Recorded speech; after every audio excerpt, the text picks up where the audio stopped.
I'm Mark. And I'm Zach. Every week, on a Saturday, in the Fab Radio International Studios, we discuss 3 of the week's comic book releases and decide if we want to... pull or pass.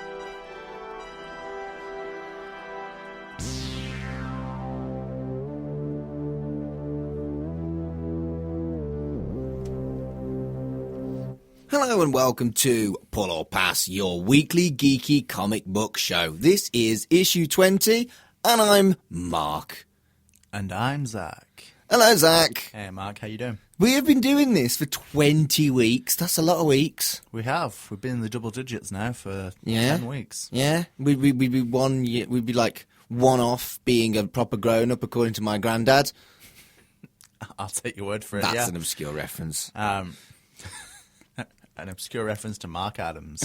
Well, it's an insight into my mind. Anyway, it's Pull or Pass, which means some geeky comic book news, followed by reviews of the week's comics.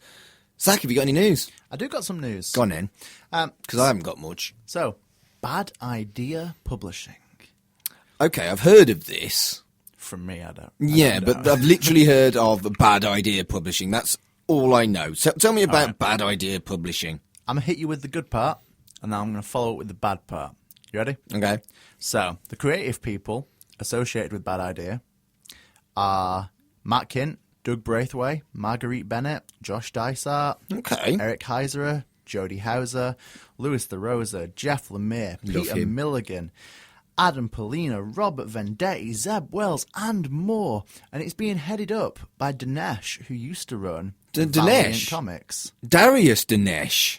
As in colourblind. Sadly not. Do love Colourblind. Oh, if I hadn't lined up the show, I'd be playing some Darius Dinesh later on when we play music. I love Colourblind. Idea's a good song. Maybe I will play it next week Desperate just for the shoehorn lols. because I've said Dinesh. Yeah. Sorry, carry on. So that's the good part. I mean, that's pretty cool. Not only have you listed loads of good comic book creators, you've made me think about Darius Dinesh. How often does that come up? Rare.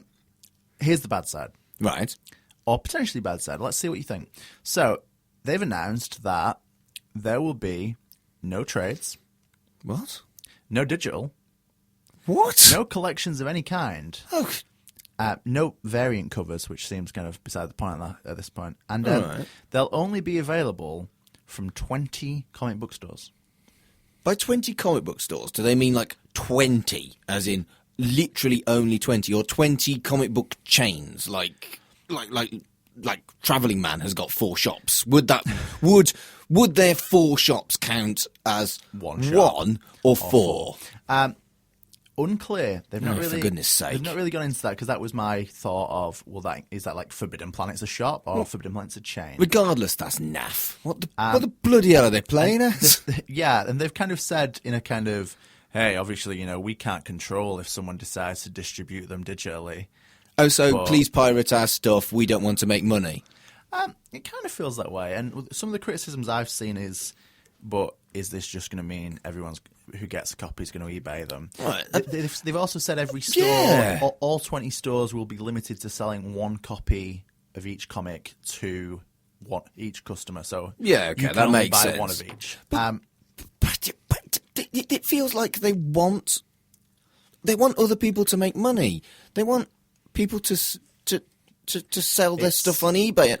So it's not just a bad idea; it's a really dumb idea. what I saw in a statement from Dinesh was, about the joy of finding a rare comic in, the back of a long box somewhere in an old comic book store, and the kind of excitement of finding something that you never thought you'd see, and kind of wanting to put that excitement back into comic collecting. I find no excitement in expensive comic books on eBay.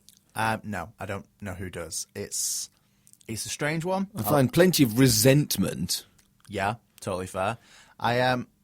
It's a weird one. I mean, I guess the thing is, a lot of the creators I've listed, especially Matt Kint and Jeff Lemire, are crazy prolific. So by missing out on one of their books, it's not like you're missing out on much because they're still going to do 100 books or whatever. I know, but that's just an absolutely terrible idea. I presume it's been received quite with hostility Everyone I've seen comment on it or spoken about it seems to have come at it with a, yeah, that is a bad idea. You're right. Right. And I want it to be a kind of, hey, self-aware thing. That's why it's called Bad Idea. And maybe it's, some kind of nudge, nudge, wink, wink reference to kind of the comics industry and aren't single issues ridiculous. But I don't think it is. I think this is a legitimate, crazy idea. But Wow. I'm angry talking about it. Let's move on. Have you got any other news? I got a second thing that you're not going to like either. Go on then. But I likes. Right. So, Hasbro announced once upon a time that they were going to do some crossovers between the characters they have and the different properties. Right. IDW publish the majority of their stuff. Yes, IDW have had many, many crossovers. So, Transformers, G.I. Joe, and... Yeah. Which kind of works. ROM. I guess ROM crosses over with things. ROM. I don't know much about ROM, but... Right, okay. Neither do I. You clearly like the word ROM. Yeah. This is the big one, though. This is the money. So, it's Transformers, and it's My Little Pony. I nearly swore. I nearly did a swear on a family-friendly show, because that's utterly, utterly ridiculous. I'm going to hit you with the synopsis. Thanks, I don't care. The scheming Queen Chrysalis casts a spell in search of changeling allies, but accidentally interferes with a distant Cybertronian space bridge and brings the Autobots and Decepticons to Equestria. Dismal. As the dust settles, it's up to Twilight Sparkle, Optimus Prime, and others to overcome the menace of malevolent magic and machinery. Oh, yeah. That sounds wretched. All right, I know a lot of Transformers fans. I know a lot of MLP fans. MLP. Oh, wretched, wretched. And I think they're going to love it. And I can't think of anything I want to read less, so I'm not going to. But you are. I do present this show, don't I? I think it's going to be fun. And I think it's going to be horrendous. I think the audience is there for it, and I'm glad. Bronies. I know some good bronies. Are you a brony? I'm not a brony. You're not. I've seen some My Little Pony. It's pretty good. I'm not going to lie. I know some bronies. I have no desire. We'll see. I like to think this will win you over. Optimus Prime. I'm looking forward to Right this like there. a kick in the groin. Optimus Prime, Twilight Sparkle, Bumblebee, Rainbow Dash. I love that you know more than one My Little Pony's name.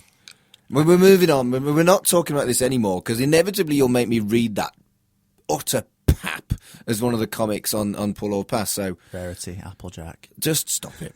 Pinkie Pie. It's not really big news, because kind of everybody knows, but Lock and Key was launched last Friday on Netflix, and I've not watched very much of it because I was finishing off watching Sabrina. Have you managed to watch any Lock and Key? I'm going to be honest with you, Mark. I've finished Lock and Key. Okay. I haven't seen any Sabrina yet, though, so I guess. Oh, we've done the opposite then. Yeah. Right, but tell you what, you very briefly say what you think of Lock and Key, and I'll very briefly say what I think of Sabrina. I really liked Lock and Key. Good. I think there's some subtle differences from the show and the comic, and I kind of enjoyed them both independently. As much as Preacher? Give me a comparator here. I think it's closer to the comics than Preacher. Right, okay. And I think some of the casting is really well done. Bodhi, Sam Lesser. Yeah, I've seen a couple of episodes, and Bodhi is really well cast. Characters like Joe Ridgway, the kind of head of the school. Really good casting choices. There's some subtle little differences. In the comic, we see Kinsey with kind of dreads and piercings and kind of very nu metal looking. And they kind of, say that she kind of, quote unquote, becomes more normal when she moves. And then she decides to become herself again, dyes her hair, gets the piercings back.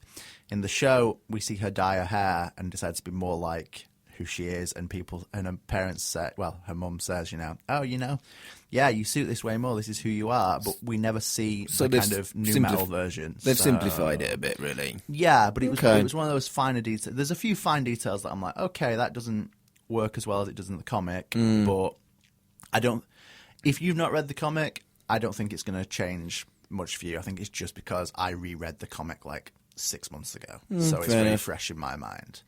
But really enjoyed it. I've enjoyed what I've seen so far, but I've only seen 2 episodes. Yeah, I think you'll like the rest of it. There's some scenes taken directly from the comic, and Dodge is good, villain's good, hero's good, adult's oblivious. All the things from the comic, really. Yeah. Keys.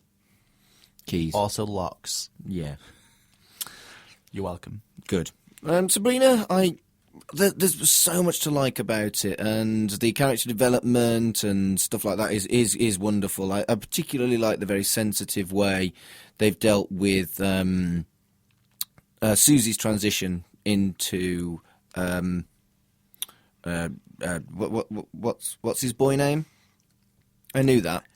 I can't remember. Theo. You put me in Into Theo. And I think that's really well done. And he has a relationship in this series which just made my heart so warm and made me dead happy. And there's a lot to like about all of Sabrina and the latest 8 episodes. The one thing I will say is, for the pure cliffhanger of episode 7, which is pointless anyway because you're not waiting a week, you'll just watch the next episode straight away. I'd call it almost lazy. Bad stuff happens, and then episode 8 is finding a reset. And this is something that since David Tennant's Doctor Who has become quite regular in modern geeky telly, and I just think it's a bit lazy. It does resolve itself, and you want it to resolve itself because, really bad stuff happens. But it's something that I think has been done too much, and finding a reset is no. Okay. But I did like the reset. I did like how it was dealt with. I don't know. You know what I'm getting at? Yeah, I think there's been a lot of, sudden resets in geeky TV shows. I think that's fair. I'll let you know when I've had a watch, and you let me know what you think of Locke and Key. Yeah, maybe revisit this when we've got another... meet back here wherever it makes sense. Yeah, when there's another slow news week. Indeed. I'll see you then. All right, I'm going to play some music. And talking about the chilling adventures of Sabrina, I am going to play a song that was played in that show. And it's a cover of Teenage Dirtbag by the cast, so Ross Lynch and Lachlan Watson.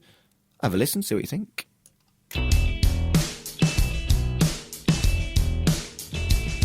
Her name is Noelle. I have a dream about her. She rings my bell.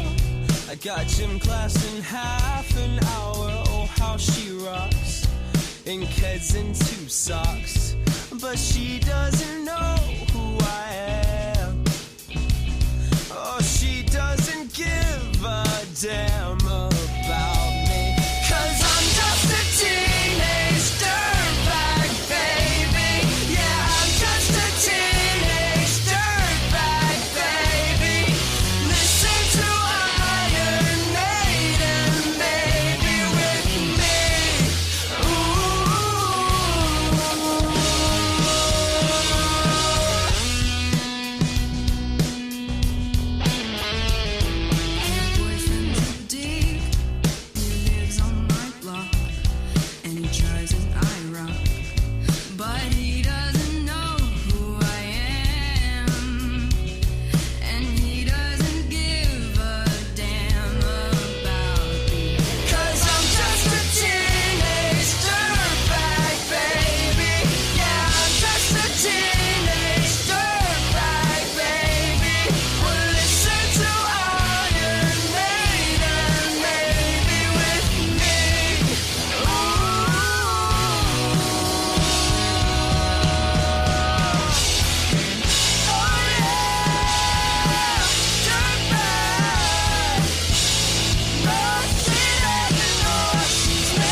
It's prom night and I am lonely, lo and behold.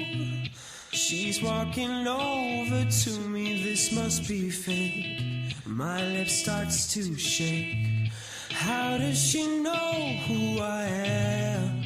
And why does she give a damn about me? I've got 2 tickets to Iron Maiden, baby.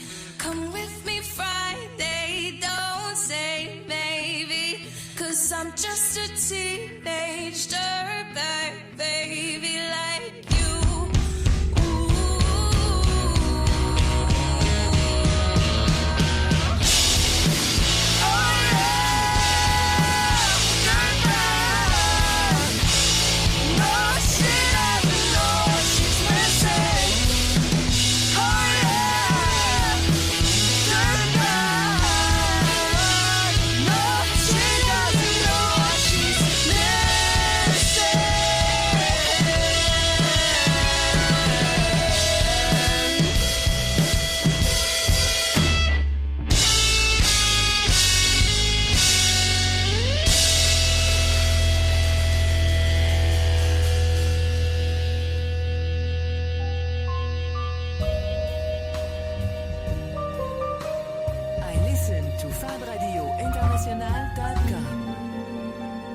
Starburst Magazine, the world's longest-running magazine of cult entertainment. Available from any good newsagent, or you can download to your tablet today. Welcome back to Pull or Pass. That was Teenage Dirtbag by Ross Lynch and Lachlan Watson. And I really like that version. I particularly Lachlan Watson. I think that they have got a fantastic voice that really suits the song. I really like that cover. I love the original, and yeah, that's a good cover. I know. I'm pretty into it, yeah. Yeah. Looking forward to Sabrina now. Good. It's worth a watch. Yeah, I mean, I was always going to, but cool. Shall we talk about this week's comics? Let's do it, yeah. Before we do, Zach, why don't you tell our listeners about our sponsor? So our sponsor is Travelling Man. It is. And they're based in Manchester, Leeds, Newcastle, New York. And they, they sell everything geeky, really. You know, comics, trades, manga, board games, RPGs and that. Cuddly Pokemon. And they're good. They hook us up with our single issues for review each week. And, they're good, aren't they? Yeah. So if you live in those cities, you should check out Travelling Man. We both have our pull there, and you should too. And a quick Travelling Man related note. Went to a gig of Cavan's band, who works in the Travelling Man in Manchester, and they're called One Little Atlas, and they're really good. They're kind of chilled out electronic stuff, and they're good. And I'm going to shoehorn them into the show one week somehow. I see no reason why. It's comic book related. Yeah, it works in a comic book shop. It counts. Yeah, let's get them on. Yeah. I like that kind of music anyway, and I don't listen to new music, so maybe you should educate me. Every now and again, yeah, it's nice. Yeah. Cool, comics. Yeah, comics. First up is... we're looking at Pennyworth, Alienated, Pennyworth from DC, Alienated from Boom, and Tartarus from Image. And we have had some of our delayed books that we were going to look at on previous episodes arrive. So what we thought we'd do is, if we've got time, we're also going to look at Backtrack from Oni Press and The After Realm from Image as well. Indeed. So, only if we've got time. Yeah, but so we'll start with this week's and that. Well, yeah, we'll start with Pennyworth. And I felt that it really was quite a fitting tribute to a character that everybody loves from Batman, and emphasised the real importance of Alfred, not just to all the characters, but also to the reader, I thought. Yeah, I thought this was quite a loving tribute to Alfred. I had a few complaints, but... Okay, well, shall I talk about the positives first? Let's go positives first. And so it's a one-shot, so I guess for whether or not we're going to pull or pass is whether or not we are interested. Neither of us have Batman on our pull list at the moment. It's whether or not the book has made us want to look at and pull single issues of post-dead Alfred Batman. Yes. So we'll look at that in a minute. The artwork, the setup of the book is that all of the Bat family get together and tell a story about Alfred, like you would at any kind of wake or anything. And it's all been done before, but when each character tells a story, it changes artwork, and I thought that particularly for this format that worked really, really nicely. Yeah, I think it kind of brought a different light to each character's point of view and kind of their different view of Alfred. So, for each Robin, there's a different artist, and for Batgirl, Barbara Gordon, we get a different artist as well, which was my favourite artist, actually, which is Marcio Takara. Wasn't my favourite actual short story within this, but I just thought the art was really nice, kind of really suited Batgirl. Which one was your favourite short story? You know what? It might be Damien. Yours was Damien? Yeah, okay. I think... I can see why. It was a nice little story. The fact that he's kind of, just a brat, and Alfred's still there going, oh, why, you little... Yeah, it was very... Come on, back to the curve. There was some real affection in it. And I liked that, but my favourite was Jason's story. Yeah, I can see that. Yeah. So I think... But they were all good. They all highlighted the different characters and how important Alfred is across the whole Batverse, or whatever you want to call it. The Bat Fam. The Bat Fam.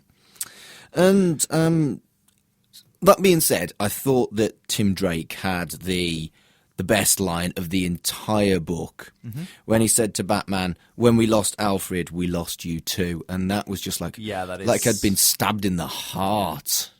That's a good line. It's a bloody good line. There is some good dialogue, though, throughout this issue. Yeah, I thought so. One of my complaints would be, I feel like Tom King did really good work developing Bruce Wayne's character. And I feel like this kind of sets him back to brooding classic Bruce Wayne. Right. And I get it's a big death, and I understand that the loss of Alfred, obviously, is the loss of Bruce Wayne in many ways, because he was the moral compass. So it's almost a retcon, you think? At least a soft one, yeah. I feel like Bruce had grown a lot, and it's almost a shame to set him back. But maybe it's a temporary thing, and we'll see. Could it not be argued that his grief is what set him back rather than I hope that a retcon? I hope that is the case, and it isn't just a retcon. I hope that it is the loss of Alfred has, made him more withdrawn. Shut him down almost. Not just, hey, we're not sure what to do with emotionally developed Bruce. And I hope that it's not something that's sidelined. I hope it's something we see him work past and become the person he can be without Alfred, and learn to be his own moral compass and his own Bruce. Yeah. And I guess I want to see Bruce Wayne, not Batman, Bruce Wayne work through grief, and obviously, he still hasn't worked through the loss of his parents, but if he could work through the loss of Alfred and become someone new, and maybe Batman changes a little bit, and maybe evolution is good. Maybe. Change can be a good thing. Yeah. And Zach, there's only one way to find out if that's true. There is. Is it a pull or is it a pass? It's in between. I don't think I'm going to start picking up Batman singles. I've done it in the past, and it's an expensive habit. Yeah. So I think I'm still going to go trades on Batman, and I'll probably dip in and out of it as much as I have for my entire comic book reading life. I'm afraid I'm exactly the same. As much as I really liked this book, I thought it was a fitting tribute.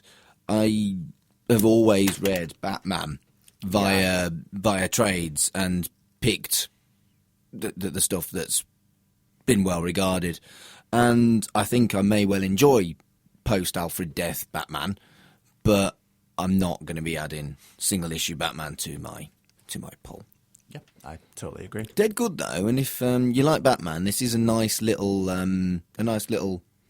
addition to your collection, because I don't know where they'd put this as a trade. So maybe this one is worth picking up. I know the writer of this is writing the main Batman series, so maybe it will get collected in his first trade. But maybe time will tell. Also, spoilers: Alfred's died. Thanks, Zach. Let's move on to Alienated by Boom Comics. And the very first panel, I can definitely empathise with not getting any views on YouTube. I like to think we both can. Yeah, you were on my YouTube channel, and, we had at least 20 views on some of our videos. Yeah, major success there. Yeah. Not all from us, either. No. I hope. I actually thought all three characters, Sam, and Sam, Samuel, Samantha, and Samir. But yes, they Yeah. are all called Sam. All quite relatable. So in a nutshell, 3 kids called Sam get lost in the woods. Well, not even lost in the woods. Go through the woods on their way to school, find something alien, and after a brief encounter, can all hear each other's thoughts. And the way they dealt with it was the way they were talking in each other's heads, so you knew who was saying what. They had 3 different colours, a different colour for each character, so that it was dead easy to understand. I thought that was really well done and simple, but worked. Yeah, I really liked that. I thought it was easily done, but especially the one panel where they all have the same thought. What? Jerks, jerks, jerks? Yeah. Brilliant. That also made me laugh. Funny and just well done. I think throughout, actually, Chris Wildgoose's art is really good, really suits the book, down to the ground. Just good, actually. Did you get a teen fiction vibe from this book? I think it's got a bit of that, definitely with it being 3 high school kids. But I think it's also got... I think it transcends that a bit, and I think it's got something that's relatable for every unsuccessful YouTuber. And no, I like I said, I think all 3 characters are relatable, and I think it's easy. Who was your favourite? Who did you relate to the most? I think probably Samir. Actually. Yeah, it was Samir for me as well. Don't get me wrong, I think they're all good, and I think it's easy to see a bit of yourself in all 3 of them. True. Which True. I think shows 3 quite well planned characters. Yes. But Samir was the hit. Yeah, Samir was... Yeah, I liked Samir. I'd like to be friends with Samir. Yeah, seems like a good guy. Yeah. One of my 3 favourite Sams in the book, actually. Was he one of your 3 favourite Sams? It was cool. It was funny. It was a teen drama. Oh my goodness, the cliffhanger was very scary sci-fi. But also kind of cute. Am I right? It's Ish, yes. and if Boom want to quote us on teen drama, scary sci-fi, kind of cute. I think that's a great one to put across like the front of the next issue. Just You can do that. Shout out to Boom Studios. Yeah. Just put us like a little advert in the back. I really liked this. So did I. It was an odd one at times, but quite well done. And I have a feeling. Correct if I'm wrong, but this is a double pull because it's definitely a pull for me. It's 2 pulls out of pull. It's Double pull squared. 2 pulls up. Doesn't happen as often as I thought it would No. when we started this show, but double pull, big deal. Yeah, I like it. It's Yeah. a good one. I'm going to carry on reading. Good times. Shall we move on to Tartarus? This one's from Image. Indeed, let's do it. I don't know why I went with Indeed. First thing I got is double issue, baby. Was it? Yeah. I mean, I knew it was bigger. It's I counted it up. It's 56 pages, and it does kind of split into part 1 and part 2. So it's like almost 2 23-page issues just stapled right together there. Okay. I mean, I noticed it was oversized, but I didn't know it was exactly double. Okay, that's quite cool. So- That's a nice concept. I like that. First part is space prison break. And we do get the schematic of the prison, which is a little detail I do Did like that. Then we get a 17-year time jump, and we follow up with kind of the child of the main escapee. So the main escapee is Circa, and we catch up with her child, which is Tildy. Tildy? Yeah. We're going with Tildy with the pronunciation? Let's go with that. And her To be 2 fair, I friends. didn't know Bodhi was Yeah. Bodhi. I thought it was Bode. Yeah, But I didn't know it was until Bodhi years until later. I watched the Locke and Key telly series this week. Okay, I found out before that. All right.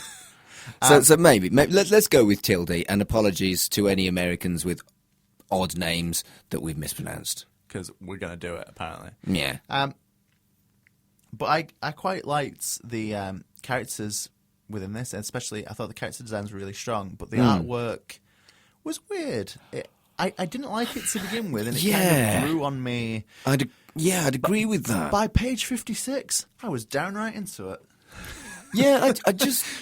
Yeah, the artwork was pretty unique and something special, but to begin with, you're right, I didn't think I liked it. And then maybe I got used to it. I think it's so unusual and slightly odd and weird, and that's kind of what sci-fi needs, right? I just didn't like it to begin with. It's a weird one because exactly the same feelings. Just wasn't into it. I'm into it now. And I don't know if it just wore me down or... but yeah, I really came around to the art, and it's quite an interesting first issue, I think. Yeah. And there's the classic image of the badass with a baby, Yeah. which, is very hard-boiled, or what are those Hellcart ones with the samurai and the baby in the cart? I don't actually know. The first thing I thought with badass with a baby was Cable and Hope Summers, but... Well, there you go. But we both kind of thought, We both went to badass with a baby. Badass with a baby. I quite liked this, though, and one of my favourite things, actually, is so the kind of Tinder app in here was called Starcrossed, and I just thought it was a good joke. That's not a major selling point of the comic, but as a one-off joke, funny. Well, one thing that I'd like to talk about, which is probably no surprise considering my love of full-page spread, was, just into part 2, there was this incredible full-page spread that really kind of gave you a sense of the scale of space, and it with just Tartarus and the space station. and yes, that's right. And particularly as everything else was so tight, really, there was a lot of story here and a lot of panels. Suddenly, boom, full page spread. Did exactly what a full page spread is supposed to do, and did it really, really well. Yeah. Incidentally, Tartarus is the name of the planet, not just a random word I'm saying. Right. Indeed. Yeah, really good full page spread. Really, I think compared to the other, is it the only full page spread we get? I think it is maybe? the only full page spread. And it's a double, so you know. It is. Double full page spread. That makes it a full page spread. It's only a single page spread if it's... Yes. Are these official terms, or have I made them up? Full page spread is a double, though, Or isn't is it it? a splash page? Splash page. Splash page. Have full we been page using the spread. wrong term all this time? Let's look at it for next week. That's a problem for future Mark and Zach. Yeah. But yes, some good art, some weird art. Yeah, real growing process with the art, I guess. Yeah. And how did you feel about the time jump? You into it, or?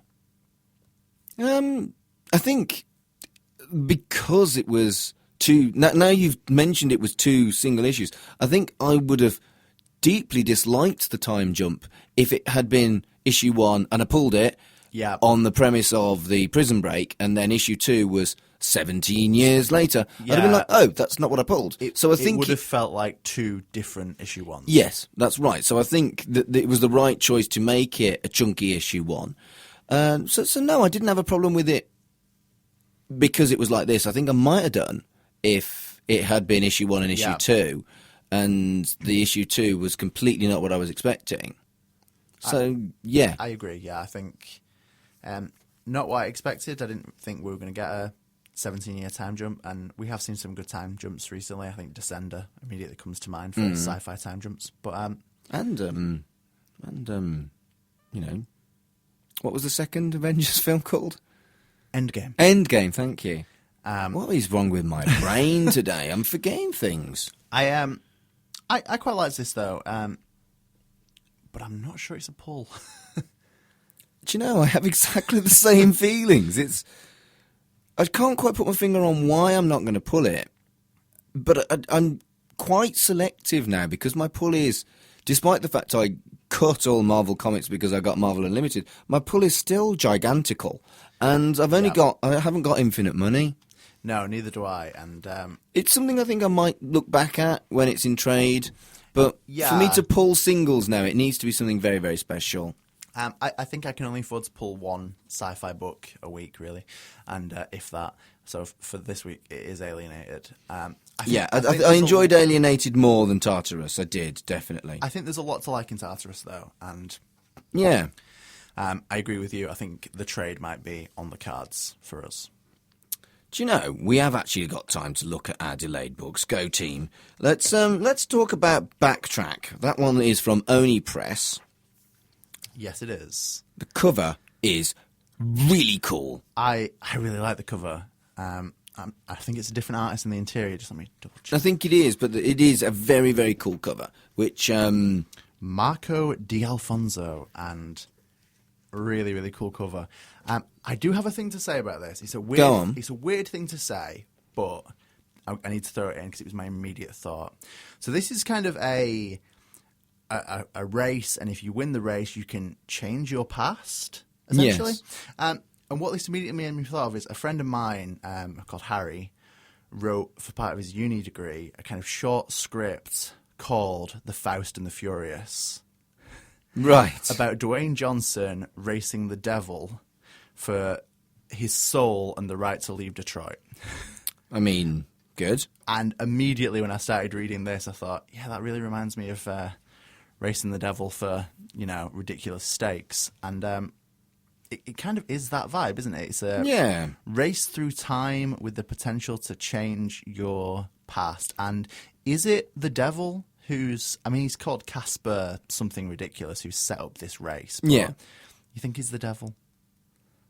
He probably is the Or devil. the Rock? I mean, for Why me, not both? I found this just thoroughly enjoyable, trashy fun. Yeah, I could see this as a kind of, if this was a John Carpenter film, wouldn't even question it. Is it a limited series or is it a ongoing? I think it will be limited. It doesn't actually really specify, does it? No. I wish they would. Yeah. We've had this problem for a while now, haven't we? You know what? The solicitations almost definitely will say, and we just don't pay enough attention when we pick books. Yeah, that's But, true. I mean, I could Google it, couldn't I? Imagine that. But I like this. It's nuts. It's like a action movie through time. It's got dinosaurs in it. The dinosaurs made me happy. It's got quite a large cast of characters. Obviously, most of them aren't going to survive the race. No. And It's a little bit Hunger Games in that respect, isn't it? yeah, very much so. And Levy, the main character, I think she's got a cool character design. That's the second time I've said that about something today. But yeah, I'm kind of into this. It's a bit nuts, and it's time travel, and that's kind of my thing, isn't it? Nuts time travel with quite cool I'm with you. artwork and character designs. I'm pretty into it, actually.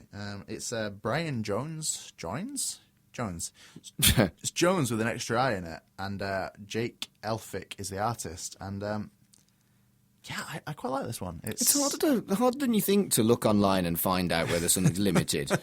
So, but I think that would change my opinion of whether or not I want to pull or pass on it. So I think we need to actually be a bit better at this in a future. bit more information. To be fair, we weren't expecting this one to turn up today, 'cause so it was crazy delayed. Yeah. Well, maybe not crazy delayed. Slightly delayed. Delayed. I feel like this could be a 6-issue and done. John. Yeah. And I think if it's an ongoing, how long can a race on go for?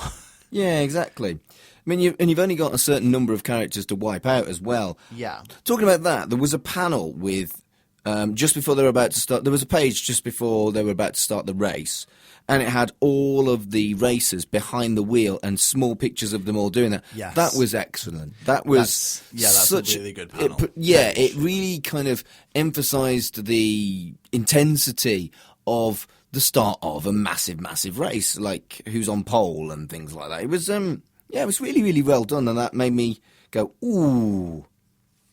I totally agree. I think, you know what, this is just quite a cool book, actually. Yeah, I think so.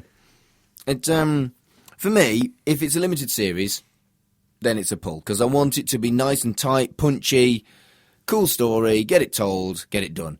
I think this would suffer if it was an ongoing. Yeah, I think this needs to be watered down. I think it needs to be almost just quick and to the point. And yeah, I think this is a pull for me. If it's ongoing, I agree with you. I think it's going to maybe outstay its welcome. But I'd like to think it's going to be a quick action time travel adventure. Yeah. And if so, I'm all in. Me too. So, double hypothetical pull. Do you know, we've been very much of the same opinion this week. I don't like it. I know, and we've got time for the last delayed book as well. So let's see if we can continue this trend when we discuss The After Realm. Yes, quarterly. That's by Image. Yeah, that's right. It's by Image, and it's every 3 months rather than every month. Although, that does sound like most Image titles. Ooh, someone got his claws out with his accuracy. So, this is Michael Avon Oeming, who was the artist for Powers with Brian Michael Bendis, which was, a series quite a lot of people like. Right. And his art is quite nice throughout, kind of cartoony, but kind of fits the kind of mythological vibes. So this is... the cartoony thing. Yeah. I hated it. Okay. I felt There we like are. it didn't fit the vibe at all. I feel like I could have kind of seen the animated series this would be, if that makes sense. And I think this is a weird one because it's... I couldn't decide. I couldn't decide whether it put me off the story and distracted me. And some of it really was bad in places. I'm sorry. I'm trying not to be too harsh about it all, but... I can understand that. I don't think it was perfect. I think there was some nice panels and some kind of slightly odd panels. Yeah, it felt like some of it was perhaps a bit rushed. Yes. So this is an odd one. So basically, after Ragnarok, mythological Ragnarok, not the Ragnarok we're all thinking of, elves, am I right? They're kind of guarding the imprisoned Loki, and well, that's it really. It's kind of mythological stuff about Loki being imprisoned. And So for me, while I was as I read it, Norse stuff kind of merged with a fantasy setting. It just made me think, I've played that bad D&D scenario. yeah, I think we all have. It's very Dungeons and Dragons in its style. And then at the end of the book, they acknowledged that they were inspired by Dungeons and Dragons. So I was like, okay, fair play. Yeah. But it did smack of... They do have that. So Una, who's the main character, her friend Picky, gives her a handful of runes, of and they're the at dice. start. Yeah. So I see that. One of the things that I struggle with is I read Jason Aaron's Thor, and we've just had War of the Realms, and Thor Ragnarok came out, and it was one of my favourite Marvel films, and I feel like I've had a lot of Asgard. Well, the reality is it's the god myths of Norse mythology are out of copyright, which means anybody at any point, just because Marvel has got a very, very strong Norse mythology involvement in their universe, and Thor is probably the definitive image that people have when they think of Thor is Thor from the Marvel universe. Doesn't mean that other people can't give it a go. No, I totally agree, and we've commented in the past that we've seen, Neil Gaiman's take on the Norse gods, both in Sandman and in the Norse mythology book. We've seen Norse mythos pop up absolutely everywhere. Yeah, I've seen Alan Moore use it in Top 10. Yeah, fair. I think here, I don't know, it just feels not great in a way. No, almost unnecessary. Did they need to merge it with the fantasy setting? I feel like this could have been any fantasy story. I don't know if it needed to be a Norse mythology fantasy story.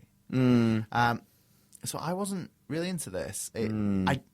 As a quarterly, obviously it's a massive issue. It is fat. And it felt like a slog. It felt like... Yeah, it just kept going. The goat made me think of you because it made me think of Quantum and Woody. Hey, I'm a fan of a magic goat. I know. But this goat didn't have the charm, I didn't think. No, there's something about a talking, somewhat humanoid goat that's actually a little bit terrifying. Yeah. So this is a pass for me. I've not finished criticising it yet. Oh, man, okay. Well. I was also going to say crows farts. Yeah. As an expletive, it's no pastiche, is it? It's no grok. When she said it the first time, I was kind of like, okay, maybe there'll be a few different ones. And then when she kept saying it, it's like, oh, stop that. Yeah, it doesn't work. I do tend to look at the linguistics of stuff like this because I find it fascinating. And I thought crow's farts was just naff. Yeah, it wasn't what I was expecting, and it did kind of, not a fan. No. No, not at all, really. I wanted to like this more than I do, I think. I didn't know what to expect when I came into it, but I came out of it going, I've seen Norse stuff done better. I've seen fantasy stuff done better. I've seen art done better. I feel like I've been super, super critical of this book. I think the problem is when we both dislike something, we seem super critical. And don't get me wrong, there's good things in this. And I think, hey, if you've not read loads of Norse stuff right now, like obviously I have read quite a lot, and it sounds like you've read quite a bit. Maybe you're going to come to this with fresh eyes for. It's interesting that you say that. I didn't enjoy the Neil Gaiman Norse stuff as much as I thought I would. Okay. So maybe there is an element of Norse oversaturation. Yeah, Norse oversaturation, and like we said, anybody can do a bit of Norse godding. Yeah, anyone can write about it, and yeah, this is a big fat pass. It's a pass for me as well, and like I say, maybe it's for someone. It's just it wasn't for us. No, it wasn't. Which is what I always tend to say. Just because it's not for us doesn't mean it's not for you at home. Yeah, I think that's fair. But I guess we're not going to like everything, are we? No, just Alienated and Backtrack, apparently. Yeah. I mean, we liked Pennyworth and we liked Tartarus. Hell, we've liked most things this week. We have. Look at us. We're on fire. We like things. Gosh. Do you want to play some music, Zach? I do, yeah. Let's do it. Go on, then. I was going to play something from Locke and Key. Right. And I am, but from the comic. Okay. So, Volume 2, you've got Dodge wandering around, and he's singing Head Games by Foreigner. So, let's play it.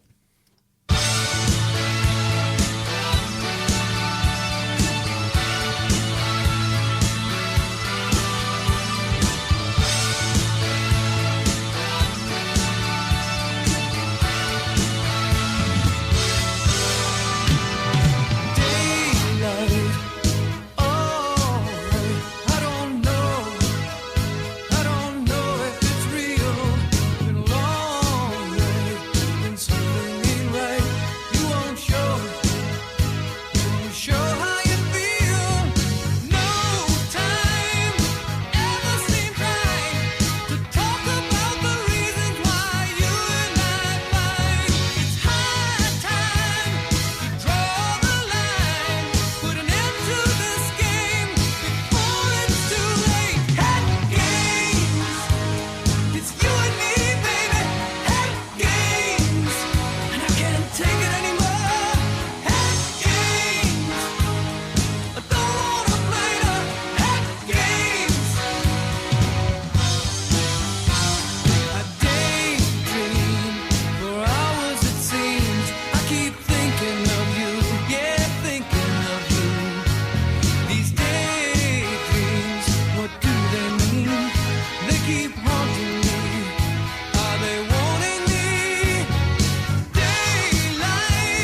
enter through the silver doors of Fab Cafe and be transported to a new dimension of entertainment.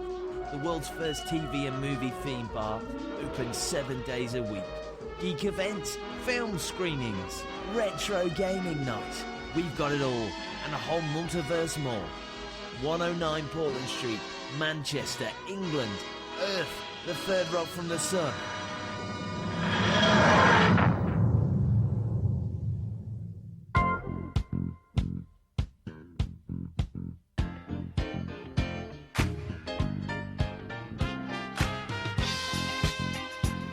On your PC, on your tablet, on your phone, and over here in the USA. Embrace the alternative with Fab Radio International.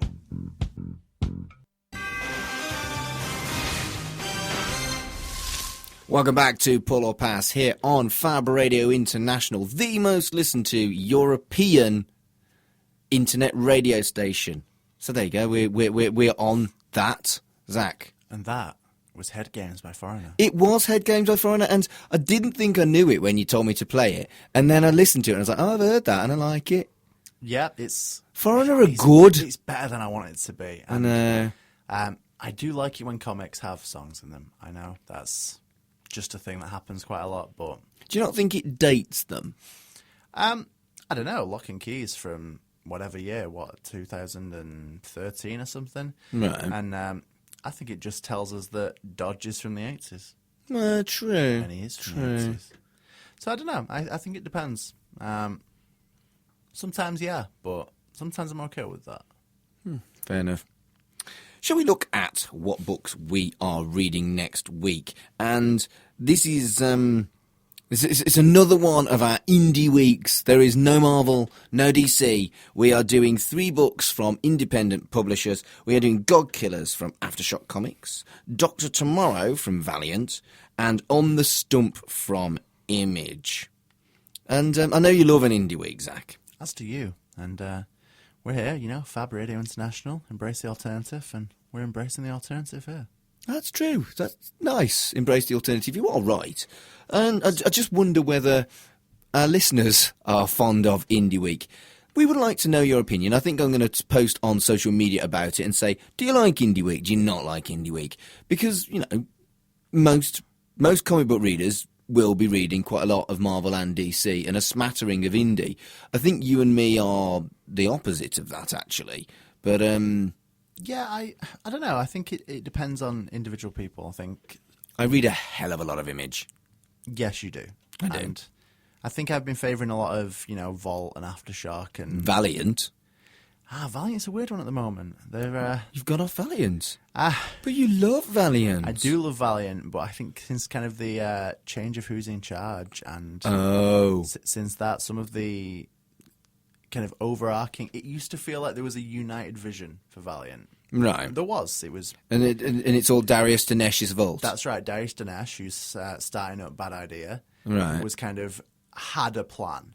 And when he's gone away, it feels a little bit like everything's a bit more self-contained and everything's like, hey, we want to see if we could make a TV show or a film from this. So everything feels a little bit more kind of, hey, you've got 6 issues, what can you do? And maybe there'll be more, maybe there won't. So everything feels a little bit less... shiny. Yes. Valiant was, you know what, for a few years there, it was real perfection. And now I feel like it's lost that a little bit, unfortunately. Oh, that hurts me that you've gone off Valiant. That was kind of like one of my life's constants, is that if there was a Valiant comic, Zach would love it. Yeah, it is a shame, and I do have a few friends who are really into Valiant who have kind of felt the same way, that original plan isn't quite there. No, not to spoil next week, but I have read Dr. Tomorrow already. I did review it for Adventures in Poor Taste. Oh, did you? What, you got like a preview version of it? Advanced review, baby. Oh. So I do know things. But... Gosh. Tell us about Adventures in Poor Taste. We were talking about it last week with Rory. Thank you for coming on the show, Rory. You and Rory both write for Adventures in Poor Taste. Where can people find that? That is adventuresinpoortaste.com, and they're AIPT Comics on Twitter as well. Can they find you by searching your name or anything? And I think on the About section of the Adventures in Poor Taste website, if you scroll right down to the bottom because of the alphabet, you will find Zachary Whittaker eventually. Zachary Whittaker, not Zach Raygun. Not Zach Raygun, no. But they're not letting you be Zach Raygun. I didn't feel like I could be like, hey, I've got a fake name that I like to use. Can I? Fair enough. So I had to run with that real name of mine that I sometimes have. That real name, what you has. What I has, yeah. But yeah, I've covered some things for them. 20XX, I've reviewed the first couple of issues. Money Shot, a bunch of different Vault books. Hey, Money Shot is good. Man. Sorry, for the people who aren't in the studio, I did roll my eyes when Zach mentioned Money Shot because I don't like it. You're going to come around. No. Trust me. No. Oh, yeah. No. I've covered Dots Tomorrow as a kind of advanced preview guy. Okay, cool. What before we go, very briefly mention that if you are listening to the podcast version of this show, you can. We've talked a bit about music as we've gone along outside of the music tracks as well. If you want to listen to the full show, obviously we are on Fab Radio at 11 o'clock in the morning and 11 o'clock in the evening every Saturday. But you can also listen on our Mixcloud where we upload the full radio version of the show. That's www.mixcloud.com/pull-or-pass. And I've just randomly decided after we had the music special of Pull or Pass After Dark that we would have the YouTube version with the music on. It's not like I'm ever going to get enough listens, enough watches to make any money off YouTube. So I've just started putting the full radio shows onto that. So there are various ways to listen to us. And if you want to meet in the middle, you can get the podcast and the playlist on the old Spotify. Yeah, that's right. Just look for Pull or Pass on Spotify. There's a public playlist of everything we ever play. I always add whatever we've played on the show, as long as it's on Spotify, to that Spotify playlist. Yes, we do. And that is all we've got time for here on Pull or Pass issue 20. So we've pulled, we've passed. And we're going to do it all again next week. And we will see you then.